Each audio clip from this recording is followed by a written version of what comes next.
ইরানের যে রাহবার Ayatollah Syed Ali Khamenei উনি তো একদম স্পষ্ট করে বলে দিয়েছেন যে এক দেশের প্রেসিডেন্ট ইনি একটা সমঝোতায় স্বাক্ষর করলেন আবার সেটা লঙ্ঘন করলেন, মানে এই প্রেসিডেন্টের কোনো মর্যাদাই নাই মর্যাদাই নেই, এবং তার সেটাই। কথার কোনো ভ্যালু নাই। তো তারা যখন জর্ডানে গিয়ে আবার স্টেশন করতেছিল তখন আবার জর্ডানের আল মুফাক্কার ঘাঁটি সেইখানেও ইরান হামলা চালিয়েছে। সেই হামলার ফলে এগুলোকে আবার তারা এগুলো সরিয়ে ইটালিতে নিয়ে গেছে। আমরা কুয়েতে দেখি যে ইরানিরা ব্যাপক হামলা করেছে এবং এই কুয়েতের হামলার কারণেই এটা সামাল দিতে না পারে এখান থেকে ওই যে মার্কিন জ্বালানিবাহী যে বিমানগুলা ট্যাঙ্কার বিমান বলে এগুলোকে কিন্তু কুয়েত থেকে দ্রুত মার্কিনিরা জর্ডানে সরিয়ে নিয়েছে। যা ফুটবল, ক্রিকেট হবে, সকল ধরনের খেলাধুলাই রাজনৈতিক, রাজনৈতিক সবগুলোই। প্রত্যেকটার পিছনে এক ধরনের স্বার্থ আছে।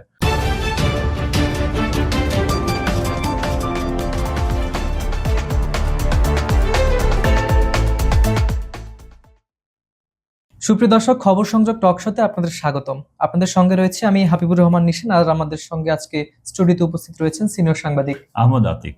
আতিবি, আপনার কাছে আমার প্রথম প্রশ্ন হচ্ছে, আজকের যে আমরা লক্ষ্য করেছি টানা ৮ দিন ধরে ইরানে মার্কিন হামলার খবর পাওয়া যাচ্ছে, সেখানে বিপরীতে জর্ডানে মার্কিন সেনা নিহত হওয়ার ঘটনাও আমরা লক্ষ্য করছি, এবং আমরা কি এটাকে আর কেবল ছায়াযুদ্ধ বলতে পারি, নাকি এটি মধ্যপ্রাচ্যে আনুষ্ঠানিকভাবে একটি পূর্ণমাত্রার যুদ্ধের দিকে এগিয়ে যাচ্ছে?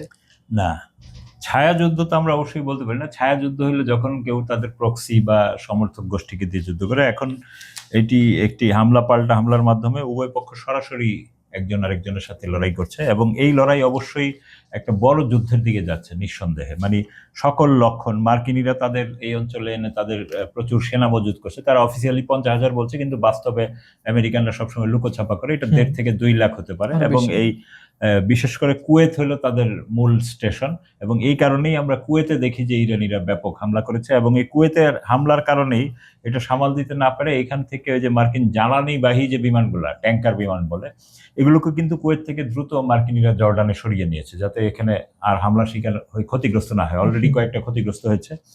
তারপর জর্ডানেও যখন আবার পাল্টা ইরানি হামলা শুরু হয়ে গেল, কারণ ইরান তো স্বাভাবিকভাবে তার সীমান্ত, আকাশ সীমান্ত, স্থল সীমান্ত, নৌ সীমান্ত সবগুলোই নিরাপদ রাখবে। তো তারা যখন জর্ডানে গিয়ে আবার স্টেশন করতেছিল তখন আবার জর্ডানের আল মুফাক্কার ঘাঁটি সেইখানেও ইরান হামলা চালিয়েছে। সেই হামলার ফলে এগুলোকে আবার তারা এগুলো সরিয়ে ইটালিতে নিয়ে গেছে। এই হলো এই অবস্থা। এবং স্বাভাবিকভাবেই ইরান এখন বলতেছে যে এখন আর কোনো ওই শুধু মার্কিন ঘাঁটি তার টার্গেট থাকবে না, যেহেতু এই আরবের দেশগুলো সবাই মার্কিন সৈন্যদের নিরাপদ আশ্রয় পরিণত হয়েছে, হোটেলগুলোতে এই সৈন্যদের অবস্থান করতেছে। এই জন্য তারা বলছে যে সব জায়গায় আমরা আক্রমণ করবো, যেখানেই তাদের উপস্থিতি পাবো। এবং স্পেশালি আরব আমিরাতের আবুধাবি এবং দুবাই, এই দুই শহরে কিন্তু বিশেষভাবে ইরানিরা বলছে যে এই দুই শহরে প্রচুর সমাবেশ আছে এবং এগুলোর হোটেলগুলো যেন নিরাপদ না থাকে। তাদের দেখেছি মার্কিন সেনাও কিন্তু নিহত হচ্ছে। হ্যাঁ, যেমন আজকে সকালে একটা নিউজ দেখলাম। তো আমরা খেয়াল করবেন যে ইরান সর্বোচ্চ নেতা মোস্তফা খামেনি এবং তাদের যে প্রেসিডেন্ট মাসুদ পেজেশকিয়ান, তিনি তারা দুইজনই জাতীয় ঐক্যের উপর বেশি জোর দিচ্ছেন। তো এখানে মার্কিন সামরিক ক্ষমতার হ্রাসে সেন্টকমের দাবি এবং ইরানের যে পাল্টা হুঁশিয়ারি রয়েছে, সেই দুইয়ের মাঝে দাঁড়িয়ে আপনার কি মনে হয় যে ইরান আসলে পূর্ণমাত্রা যুদ্ধে জড়িয়ে পড়তে পারে? ইরান পূর্ণমাত্রার যুদ্ধে জড়িয়েই গেছে। আপনি খেয়াল করবেন মার্কিন যুক্তরাষ্ট্র যখন ইরানে হামলা করে বা ইসরায়েলি মার্কিন যৌথ, তারা হামলা করে ইরানের কোথায় কি ক্ষতি হয়েছে না হয়ে ওইটাকে করে কি মার্কিন মিডিয়া এবং মার্কিন সংবাদ মাধ্যম, মানে মার্কিন বলতে খ্রিস্টানদের যে সমাজ সংবাদ মাধ্যমগুলো, তারা এটাকে ব্যাপক ফুলিয়ে ফাঁপিয়ে বিশাল বিশাল কলাম লিখে ফেলে মুহূর্তের মধ্যে, ইরানের এই ক্ষতি হচ্ছে, ওই ক্ষতি হচ্ছে, এই হচ্ছে, সেই হচ্ছে। সেইটাকে আবার করে কি আমাদের বাংলাদেশি মিডিয়াগুলো সমানে কোন রকম বাস বিচার ছাড়াই অনুবাদ করে ওইটা আমাদের পাঠককে খাওয়া যায়, যখন পাঠক বিভ্রান্ত হয় যে আসলে কি হচ্ছে। আর এখনকার সময়টা কিন্তু আসলে আপনার বিকল্প সংবাদ সোর্স আছে, যেমন আগে কোনো সোর্স ছিল না ইউরোপ আমেরিকান সোর্স ছাড়া। এখন আপনার টার্কিশ সংবাদ মিডিয়া আছে এবং কম বেশি আল জাজিরাও কিছুটা তথ্য দেয়, সেটা আছে, যদিও তারাও মার্কিনীদের নিয়ন্ত্রণে। তারপরে আপনার রাশিয়ান সংবাদ মাধ্যম আছে, চাইনিজ সংবাদ মাধ্যম আছে। এখন বাংলাদেশের অনেক সংবাদ মাধ্যমের সাথে কিন্তু চীনা সংবাদ মাধ্যমগুলোর অনেক চুক্তিও আছে। তো যার ফলে আপনি কিন্তু এটা বিকল্প ভাবে এটা যাচাই করার সুযোগও ছিল, কিন্তু বাংলাদেশের সংবাদ মাধ্যম করে কি ওই আগের মতোই রয়টার, এএফপি, বিবিসি, সিএনএন, ওরা যা লিখতেছে এটা হুবহু কপি করে জাস্ট মেরে দিচ্ছে। মানে নতুন কোনো মেধা খাটানো বা ব্রেন খাটিয়ে এটা চেক করা যে এটা হচ্ছে কিনা এইটা। আর এখন ধরেন ইরানের যে প্রেসিডেন্ট এবং মাসুদ পেজেশকিয়ান এবং যে রাহবার, নতুন রাহবার সাইয়েদ মুস্তফা খামেনি, ইনারা কিন্তু সবই বলেছেন যে রাষ্ট্রের সব স্তরের মধ্যে জাতীয় ঐক্য বজায় রাখা এবং অপরাধী ও ধূর্ত মার্কিন শত্রুর বিরুদ্ধে ইরানের মর্যাদা ও স্বাধীনতা রক্ষা করা। এবং মাসুদ পেজেশকিয়ান স্পেশালি বলেছেন যে আমাদেরকে অবশ্যই ঐক্য রক্ষা করতে হবে, দেশের মধ্যে যেন কোনো রকম বিশৃঙ্খলা তৈরি না হয়। আর এদিকে ইরানের উপপরাষ্ট্রমন্ত্রী যে কাজেম গরিবাবাদী, ইনি কয়েকদিন আগেও বলেছিলেন যে এই চুক্তিবাদ, আবারও বলেছেন যে যুক্তরাষ্ট্র যেহেতু সমঝোতার শর্ত লঙ্ঘন করেছে এবং এই লঙ্ঘন তো আর ফিরিয়ে আনা যাবে না, সো এই সমঝোতা আর এখন কোনো কার্যকর না, এটা স্থগিত করা হলো। আর ইরানের যে রাহবার আয়াতুল্লাহ সাইয়েদ আলী খামেনি, উনি তো একদম স্পষ্ট করে বলে দিয়েছেন যে এক দেশের প্রেসিডেন্ট ইনি একটা সমঝোতায় স্বাক্ষর করলেন, আবার সেটা লঙ্ঘন করলেন, মানে এই প্রেসিডেন্টের কোনো মর্যাদাই নেই এবং তার কথার কোনো ভ্যালু নাই। তো যেহেতু তার কথার ভ্যালু নাই, তো তার সাথে এই চুক্তিরও আমাদের কোনো আর প্রয়োজন নাই। তো ইরান এখন চূড়ান্ত একটা যুদ্ধের জন্যই প্রস্তুত। আপনি জানেন যে সম্ভবত ইরানের সরকারি সূত্র বলেছে তারা 3 দিনের একটা মার্কিন যুক্তরাষ্ট্রকে আলটিমেট দিয়েছিল, সেই হিসাবে আজকে তৃতীয় দিন। আজকের পরে যদি তারা দেখে যে মার্কিন হামলাগুলো গতিশীল আছে, তাহলে তারা চূড়ান্তভাবে, মানে এতদিন ইরান বলতেছিল যে আমরা এই ডিফেন্সিভ খেলতেছিলাম, এখন ইরান অফেন্সিভ খেলবে, এই ধরনের কথাই। এখানে কিন্তু পাকিস্তানের একটি বিষয় লক্ষ্য করলে দেখতে পাবেন যে গত জুনে আমরা দেখেছি যে সমঝোতা স্বাক্ষর হয়েছিল, তো সেখানে এখন যে ব্যর্থতা, এই চুক্তি ভঙ্গ বা চুক্তি কার্যকর হয় না, সেই ব্যর্থতা কি পাকিস্তানে নাকি আসলে ইরান এবং পাকিস্তান দুই পক্ষর নাকি যুক্তরাষ্ট্রের, কার বলে আপনি মনে করেন? আসলে পাকিস্তানিদের প্রথমত হইল তাদের সামর্থ্য কতটুকু। আমরা এর আগে মানে হঠাৎ করেই আমরা পাকিস্তানকে রঙ্গমঞ্চে আসতে দেখলাম মার্কিন যুক্তরাষ্ট্র এবং ইরানের মাঝখানে। তো পাকিস্তানকে তো ইসরায়েল স্বীকার করে না, ইসরায়েল পাকিস্তানকে মানে না, পাকিস্তানও ইসরায়েলকে মানে না, যার ফলে ইসরায়েল সেই চুক্তির ওই যে 4 নম্বর ধারাই মানেনি যে লেবাননে হামলা করা যাবে না, সে লেবাননের একটা বিশাল এলাকা দখল করে রীতিমতো বসে আছে। হ্যাঁ, তখন করলো কি মার্কিনীরা আবার ইসরায়েল এবং লেবাননকে আলাদাভাবে তাদের দেশে নিয়ে বসালো, কিন্তু যাদেরকে দিয়ে ইসরায়েল লেবাননের গভর্নমেন্ট, তার তো দক্ষিণ লেবাননে কোনো ভূমিকাই নাই এবং ওইখানে রীতিমতো ওই যে ওখানকার যে মানে প্রতিরোধ যোদ্ধারা, তারাই হলো এখানকার মূল। তো তাদেরকে যদি আপনি আলোচনা না রাখেন তাহলে এটার তো কোনো ভ্যালুলেস হয়ে যায়। তো এই অবস্থায় আচ্ছা, এখানে আমি আরেকটু অ্যাড করতে চাচ্ছি, আপনার কাছে জিজ্ঞাসা হচ্ছে, মধ্যপ্রাচ্যে বা অন্য কোনো দেশ থেকে পাকিস্তানকে কিন্তু বেছে নিয়েছে দুই রাষ্ট্র। এখন এই পাকিস্তানকে বেছে নেওয়ার মূল কারণ কি আসলে? পাকিস্তানকে বেছে নেওয়ার মূল কারণ হলো যে ইরানের সাথে চীনের সম্পর্ক খুবই ভালো। চীনের কথা অনেক ক্ষেত্রে ইরান রাখে, কারণ তার ব্যবসায়িক পার্টনার, সবকিছু স্ট্র্যাটেজিক পার্টনার। তো চীনকে তো সরাসরি আমেরিকা বলতে পারে না যে আমার ইয়ে করো, তাহলে তার ইজ্জত যায়। আবার চীন যখন যুদ্ধে জড়ায় পড়বে, চীনের দিক থেকে ওইটা মুশকিল, চীনের কথা যখন না মানবে চীনেরও তো ইজ্জত পাংচার হয়ে যাবে। তখন তারা বিকল্প হিসেবে বেছে নিল পাকিস্তানকে, কারণ পাকিস্তানের সাথে চীনের সম্পর্ক ভালো, চীন এই জায়গায় কিন্তু পেছন দিয়ে খেলতেছে। আবার পাকিস্তানের সাথে রাশিয়ার সম্পর্ক ভালো, চীন রাশিয়া দুইজনই ব্যাকিং ইরানের আছে। আবার ইরানের সাথে পাকিস্তান হলো প্রতিবেশী দেশ এবং তাদের সাথে পুরনো একটা জোট আছে, তাদের ইসিও, ইকোনমিক কোঅপারেশন অর্গানাইজেশন, সেটা 60-এর দশক থেকে। যার ফলে চীন, পাকিস্তান, তার্কি আর ইরান, এই 3টা দেশের সেই জোটের কারণে তাদের সম্পর্ক আরো গভীর। তারপরে আরেকটা বিষয় আছে যে পাকিস্তানের জনগণের 35%-এরও বেশি হলো শিয়া সম্প্রদায়ভুক্ত, ইরানও একটি শিয়া সম্প্রদায়ভুক্ত, যার ফলে একটা মানে দুইজনের মধ্যে একটা ব্রাদারি ভাব আছে, ভালো বিশেষ সম্পর্ক আছে। তো এই সব কারণে আবার এইদিকে যেহেতু মিডল ইস্টের দেশগুলো পার্ট, সৌদি আরবের নিরাপত্তা রক্ষায় নিয়োজিত থাকে পাকিস্তানি আর্মির একটা পার্ট, আরব আমিরাতে থাকে পাকিস্তানের একটা পার্ট, কুয়েতে, বিশ্বের এই মধ্যপ্রাচ্যের বিভিন্ন দেশে পাকিস্তানি আর্মির একটা পার্ট, এবং পাকিস্তানি বিশাল জনশক্তি এইসব দেশগুলোর কার্যক্রম, কাজে, বেসরকারি কাজকাম, সরকারি অনেক কাজকামে নিয়োজিত থাকে, যার ফলে পাকিস্তান হলো তাদের উভয় পক্ষের একটা আস্থার জায়গা। তো যেহেতু মধ্যপ্রাচ্যের লোকরাও এটা, এবং কাতার মাঝখানে আরেক পার্ট, তো কাতার আর পাকিস্তান দুইজনে মিলে, দুইজনের সাথে আবার আমেরিকানদেরও সুসম্পর্ক, কারণ মার্কিন মানে পাকিস্তানি সেনাবাহিনী জানেন যে আপনার মার্কিন সেনাবাহিনীর সাথে খুবই হামদর্দি ভাব। তো যার ফলে এদের দুইজনের একটা কিন্তু খুব আন্ডারস্ট্যান্ডিং, এই কারণেই পাকিস্তানকে তারা একটা মিডল পয়েন্টে নিয়েছে। এখন পাকিস্তানকে নেওয়ার কারণে যে সমস্যাটা হয়েছে ভারতের, কারণ হঠাৎ করে পাকিস্তান সন্ত্রাসী তকমা ত্যাগ করে তারা একটা আন্তর্জাতিক মহলে ফোকাস হয়ে যেতেছিল, ভারতের আবার এটা সহ্য হয় না, এই জন্য ভারত আবার টেকনিক্যালি এখন বালুচিস্তান মুভমেন্টে সেই মানে একটা ঘটনার সাথে কিন্তু আরেকটা যুক্ত। আবার বালুচিস্তানে কিন্তু চীনের প্রচুর বিনিয়োগ আছে, চীন দেখবেন মিয়ানমারে কিন্তু দুই পক্ষের সাথেই থাকে, সরকারের সাথেও বিরোধী, বালুচিস্তানেও সে পাকিস্তান গভর্নমেন্টের সাথে আছে, আবার হয়তো ওদের সাথে থাকতে পারে। আবার বালুচ জনগণের একটা পার্ট কিন্তু আফগানিস্তানে আছে, একটা পার্ট ইরানে আছে। হ্যাঁ, তো এখন এই যে হঠাৎ করে দেখলাম যে ইরান যখন তার হামলার পরে পাল্টা হামলা শুরু করলো মধ্যপ্রাচ্যের দেশগুলোর মার্কিন ঘাঁটির উপর, সৌদি আরবে বিশেষ করে হামলার পরে পাকিস্তান হুমকি দিল, এই আমাদের কিন্তু রেড লাইন। হ্যাঁ, ওই যে ইয়েমেনের যোদ্ধারা যখন সৌদিকে কাউন্টার দিল, ইরানি বিমান নামার কারণে ওরা যে মিসাইল মারলো, সৌদিরা এয়ারপোর্ট অচল করে দিল, প্রতিবাদে ইয়েমেনিরা সৌদি এয়ারবেজে যখন বিমান মারলো, তখন পাকিস্তান হ্যাঁ আমাদের রেড লাইন, আমরা কিন্তু ছাড়বো না। তো তোমাদের রেড লাইন, তখন ইরান কি তোমার যে বালুচ সীমান্ত, ইরানও তো সেখানে খেলে দিতে পারে। বালুচরা যেহেতু ইরানেও আছে, তো পাকিস্তানি বালুচদের হেল্প দিয়ে ইরান ব্যাপক হারে অস্ত্র টস্ত্র দিতে পারে, পাকিস্তানের 1/3 চলে যাবে। মানে এটা কিন্তু একটা মহা সমস্যা। একদিকে ভারত, চীন এবং রাশিয়ার সাথে সুসম্পর্ক, আমেরিকার সাথে আমেরিকানরা আবার চীন মানে পাকিস্তানকে সাইজে রাখতে তারাও তো খেলে দিতে পারে বালুচদের নিয়ে। আবার বালুচদের খেললে এদিকে আবার ইরানেরও একটু ক্ষতি হবে, কারণ ওই যে বালুচদের ওই জায়গাটা কিন্তু আরব সাগরের পুরা সীমান্ত জুড়ে, ওইখানে অনেক পোর্ট টোর্ট তাদের কবজায় চলে যাবে। মানে এগুলা এখন কিন্তু এটা একটা ভয়াবহ ঝামেলার দিকে চলে যাচ্ছে। একদিকে ভারত পাকিস্তানের অংশ হয়ে যাচ্ছে এই যুদ্ধটা এখন, আবার ওইদিকে চীন রাশিয়া পেছন দিয়ে খেলছে, আবার আমেরিকা ওইদিকে আরবদের দিকে আছে, এবং ইরান স্বাভাবিকভাবেই এখন আর ছাড়বে না, কারণ আর আমেরিকা এগুলা নিয়ে খুব বেশি কিছু করতে পারবে না। কারণ আপনি খেয়াল করেন যে ইয়েমেনের যে প্রতিরোধ যোদ্ধারা, তারা কিন্তু এর আগে মার্কিনীরা ওইখানে ব্যাপক হামলা চালিয়েছে, ব্রিটিশ মার্কিনীরা, কারণ বাবাল মানদেব তারা বন্ধ করে রেখেছিল ইসরায়েলি জাহাজের জন্য, এবং পরবর্তীতে মার্কিন।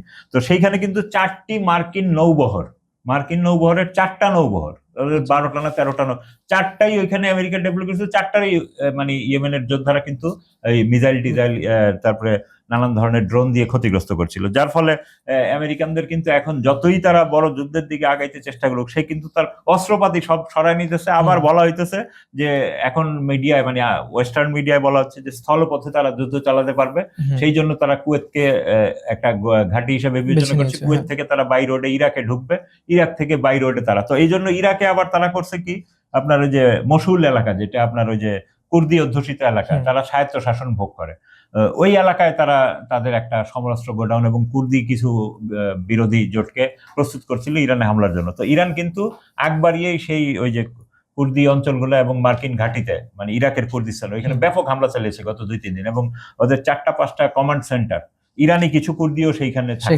ওগুলাকে কিন্তু ইরান ডেস্ট্রয় করে দিয়েছে, যার ফলে এই দিকটা কিন্তু অনেকটা নিউট্রাল হয়ে গেছে। তারপরেও আমেরিকানরা কোথা দিয়ে কি করবে, তুরস্ক একটা শয়তান আছে, হ্যাঁ, তারপরে এই যে আরব দেশগুলো, এবং ইরাকের যে বর্তমান প্রধানমন্ত্রী, এই লোক সুবিধাজনক লোক না, যদিও ইরাকের জনগণের ভিতরে ইরানের সাপোর্ট ব্যাপক আছে, সেটা আমরা যে রাবারের জানাজাই দেখতে পাচ্ছি, যে এক দেশের নেতার জানাজা আরেক দেশের।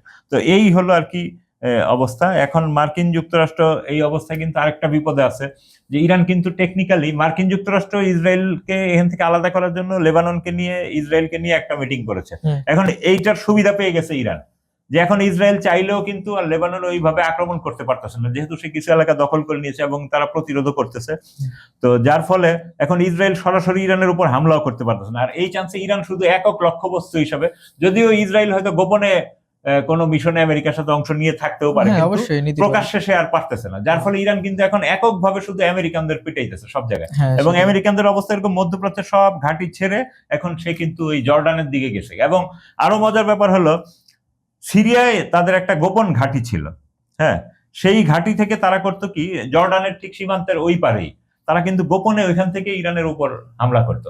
তো ইরান এখন সেইটা টের পেয়ে প্রথমবারের মতো ইরান কিন্তু গত 3-4 দিন আগে সিরিয়ার সেই ঘাঁটিতে আক্রমণ করে বসেছে, এবং সেই আক্রমণের ফলে মানে আমেরিকা ওই জায়গায় তো প্রস্তুত ছিল না, তারা ভাবতেই পারেনি সেখানে, যার ফলে ওইখানে তাদের প্রচুর জঙ্গি বিমান এবং ওই যে ট্যাঙ্কার বিমান ধ্বংস হয়েছে, বেশ কিছু অত্যাধুনিক হেলিকপ্টার ধ্বংস হয়েছে, বেশ কিছু সৈন্য মারা গেছে। আর আমেরিকা তো জানেন যে সৈন্য মারা গেলে স্বীকার করে না, বলে আহত হয়েছে, আর দেশে যখন ডেড বডি যায় তখন তারা কোনো রকম দাফন করে ফেলে আর কি।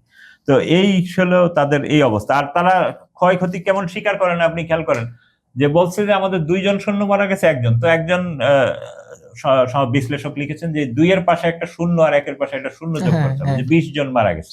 তো এইরকম যদি এরা এখনকার যুগে আপনার স্যাটেলাইট, ইন্টারনেট সবকিছু, যাতে ঘটনার 3-4 মিনিটের মধ্যে সারা পৃথিবীতে খবর ছড়ায় পড়ে, তাহলে দেখেন এই যে ব্রিটিশ আমলে আমাদের এই ভারতীয় উপমহাদেশে, বিশেষ করে বেঙ্গলে যখন ব্রিটিশরা আসছিল, তারা ওই যে মনন্তর লাগাই দিয়েছিল, যে দুর্ভিক্ষ লাগাই দিয়েছিল, তখন তারা বলছিল যে পৃথিবীর ইতিহাসে এটা একটা অন্যতম বড় দুর্ভিক্ষ, এখানে 10 মিলিয়ন মানুষ মারা গেছে।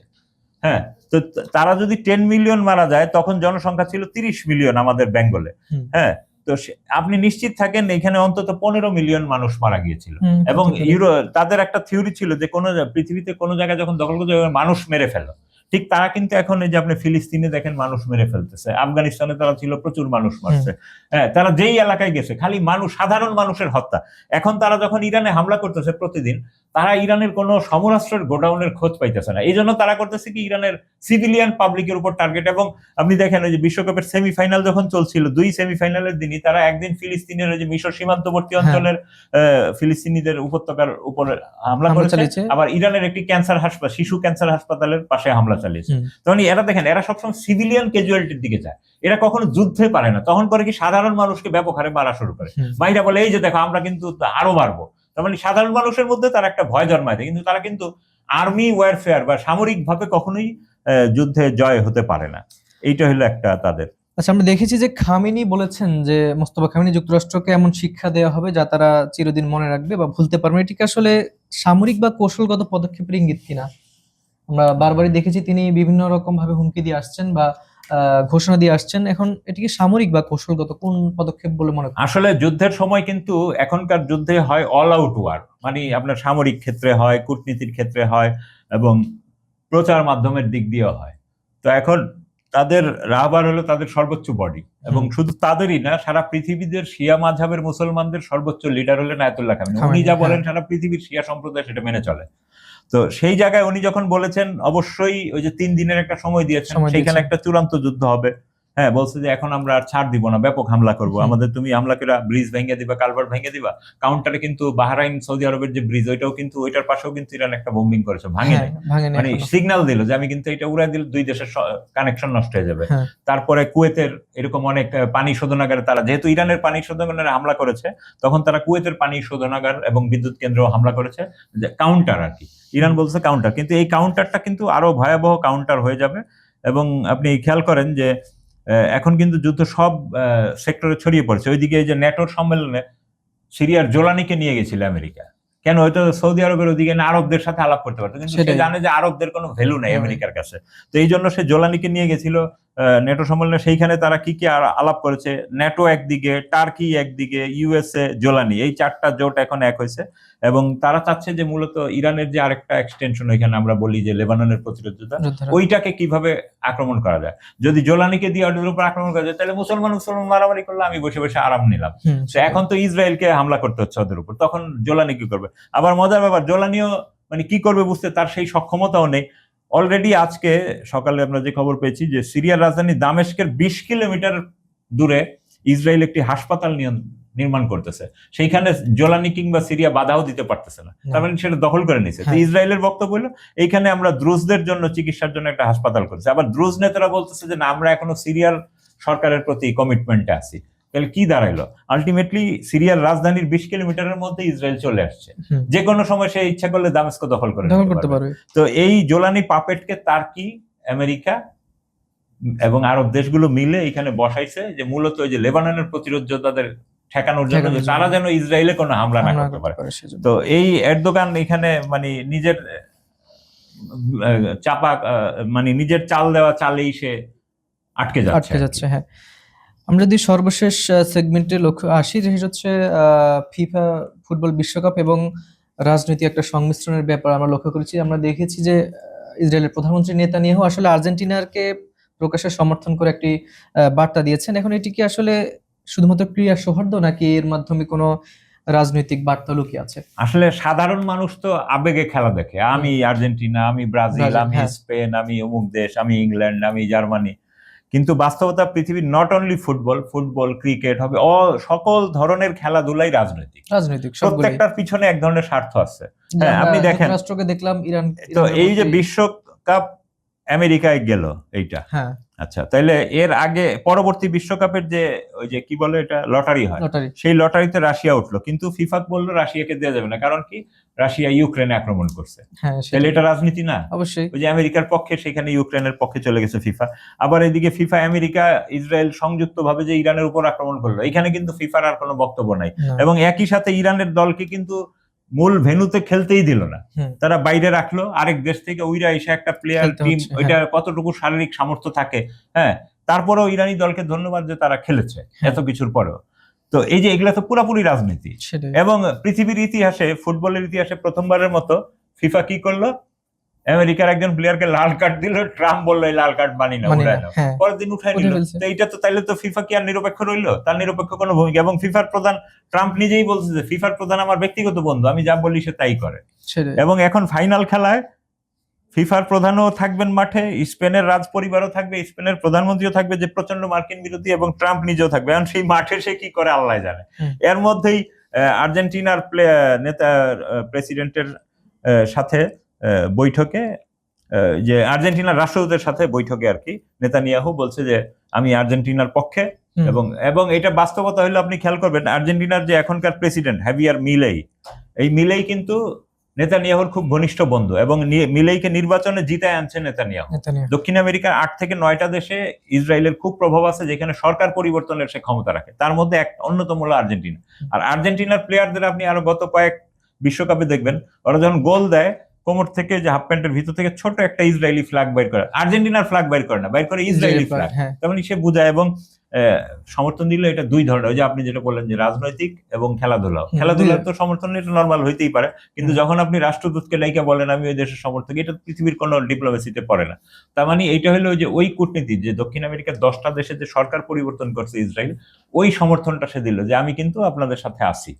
ওই দক্ষিণ আমেরিকার রাজনীতিতে এটার ভূমিকা আছে, এবং সারা পৃথিবীর মনস্তত্ত্ব এটার ভূমিকা আছে। কারণ আমাদের দেশের যে সাধারণ সমর্থক যারা অরাজনৈতিকভাবে আর্জেন্টিনা, ব্রাজিল এসব বিভিন্ন দেশের ফুটবল খেলা দেখে সমর্থন করে, আমরা খুব ছোটবেলায় আমরা যখন এই ব্রাজিলের প্লেয়ারদের পেলের গল্প শুনে শুনে আমাদের বইয়ে একটা পাঠ্য ছিল বাংলাদেশে, তো আমরা সেই কারণে ব্রাজিলের কিছুটা খেলা পছন্দ করতাম। তারপর আবার ব্রাজিল কালোদের দেশ, হ্যাঁ, পেলেকে বলা হতো কালো মানিক, হ্যাঁ, সেই কারণে আমরা কালো মানিক কালারের কারণেও, আবার আর্জেন্টাইন প্লেয়াররা ইটালিয়ান বংশোদ্ভূত, একটু ফর্সা এবং ইসরায়েলের সাথে সুসম্পর্কিত, এইসব জায়গাগুলা কিছুটা এখন নতুন করে ভাবার সময় এসেছে আর কি। যতই আমরা নিরপেক্ষ ভাবি, কিন্তু এটা নিরপেক্ষ না, সব জায়গায় ধর্ম এবং রাজনীতি, অর্থনীতি সব জায়গায় জড়িত আছে। হ্যাঁ, সুপ্রিয় দর্শক, আজকের মতো এখানে বিদায় নিচ্ছি। বিদায় নেওয়ার আগে অবশ্যই স্পেন এবং আর্জেন্টিনার যে খেলা রয়েছে আগামীকাল, তাদের দুই দলের খেলোয়াড়দের জন্য রইল শুভকামনা। তো আমাদের অনুষ্ঠানটি আপনার পৃথিবীর কোন প্রান্ত থেকে দেখছেন অবশ্যই আমাদের কমেন্টে লিখে জানান। আমরা আপনার মতামত শুনতে চাই। এখানে আজকে বিদায় নিচ্ছি, দেখা হচ্ছে পরবর্তী অনুষ্ঠানে। ততক্ষণ পর্যন্ত ভালো থাকুন, সুস্থ থাকুন, আল্লাহ হাফেজ।